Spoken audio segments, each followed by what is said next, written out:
আসসালামু আলাইকুম। লাজিজ ফুড কিচেনে আমি সামিয়া আবারও চলে আসলাম আপনাদের সাথে নতুন আরেকটা রেসিপি শেয়ার করার জন্য।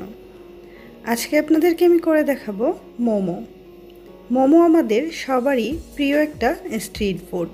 মোমো খাওয়ার জন্য প্রায় সময় আমরা রেস্টুরেন্টে যেয়ে থাকি, তবে আজকে আপনাদেরকে আমি খুব সহজভাবেই রেস্টুরেন্টের মতোই মোমো তৈরি করে দেখাবো। আমার এই রেসিপি ফলো করলে পুরোপুরি রেস্টুরেন্টের স্বাদ আপনারা মোমোতে পেয়ে যাবেন।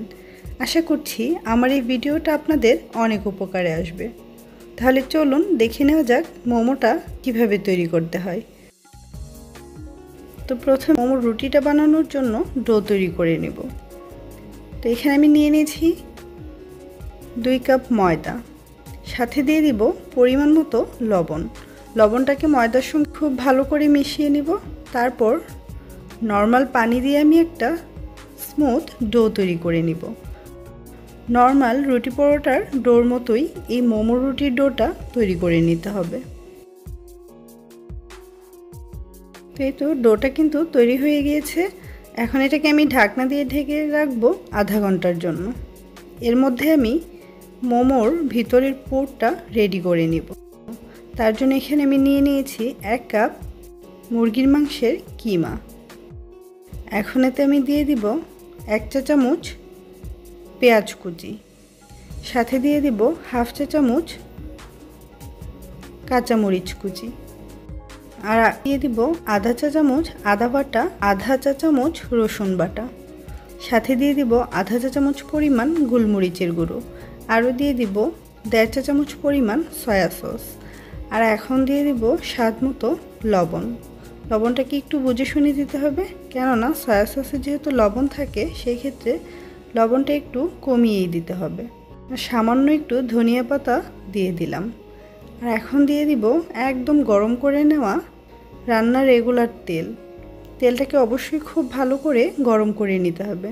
তারপর সব কিছু এখন খুব ভালো করে এর সঙ্গে মিশিয়ে নিব। তো এই তো মিশানো হয়ে গিয়েছে। এখন চলে যাব মোমোটা তৈরি করার জন্য। তো প্রথমেই আমি যে ডোটা মাখিয়ে রেখেছিলাম সেই ডোটাকে নিয়ে খুব ভালো মতো একটু ময়ান করে নিব। তারপর এটাকে লম্বা একটা রোল শেপ দিয়ে নিব। এভাবেই কিন্তু আমি এই ডোটাকে লম্বা করে একটা রোলের মতো বানিয়ে নিব। তারপর একটা ছুরির সাহায্যে আমি এটাকে ছোট ছোট করে লিচি কেটে নিব। তো এখন আমি এই লিচি থেকে একটা একটা করে রুটি বেলে নিব। প্রথমে আমি একটা লিচি নিয়ে নিয়েছি, তারপর এটাকে একটু চেপে নিয়ে সামান্য কিছুটা ময়দা ছিটিয়ে রুটিটা বেলে নিব। তো এই মোমোর রুটিটা অনেকটাই পাতলা করে নিতে হবে, নর্মাল রুটি পরোটার থেকেও অনেকটা পাতলা। পাতলা করে বেলে নিলেই মোমোটা খেতে বেশি ভালো লাগে। তো এই তো রুটি বেলা হয়ে গেছে। এভাবেই কিন্তু সবগুলো রুটি আমি বেলে নিব। তো এই তো সবগুলো রুটি বেলা হয়ে গিয়েছে। এখন একটা একটা করে মোমো শেপ দিয়ে নিব। আমি খুব ভালো মোমো শেপ দিতে পারি না, আশা করছি আপনারা আমার থেকেও খুব ভালো মোমো শেপ দিয়ে নিতে পারবেন। তো কিছুটা পুর রুটির মধ্যে দিয়ে আমি এক সাইড থেকেই এভাবে কুচি দিয়ে নিব।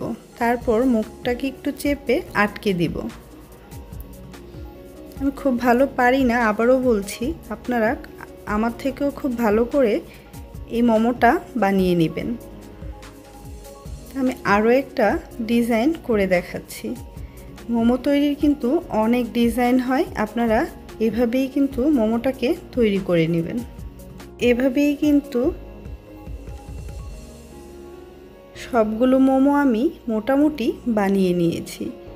এই মোমোর শেপ দেওয়াটা আমার জন্য কিছুটা কষ্টের ছিল। তো এভাবে সবগুলো মোমো আমি বানিয়ে নিয়েছি। এখন এই মোমোগুলোকে আমি স্টিম করে নেব। স্টিম করার জন্য আমি রাইস কুকারের যে স্টিমারটা থাকে এটাই ব্যবহার করব।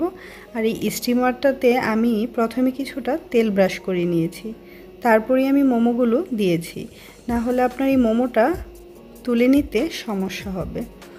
তো আমি রাইস কুকারের বাটিতে পানি দিয়ে তারপর উপরে স্টিমারটা বসিয়ে নিয়েছি।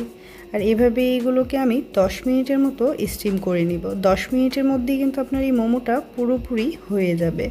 তো এই তো এখানে কিন্তু 10 মিনিট পর মোমোগুলো হয়ে গিয়েছে, এখন এগুলোকে আমি নামিয়ে নিব আর কিছুটা পরিবেশন করে নিব। এই তো রেডি হয়ে গেল মোমো। দেখতেই পেলেন খুব সহজভাবে কীভাবেই মোমোটা তৈরি করেছি। আশা করছি আমার এই রেসিপি ফলো করে যদি আপনারা বাসায় মোমো তৈরি করেন তাহলে রেস্টুরেন্টের মতোই স্বাদ পেয়ে যাবেন। ধন্যবাদ।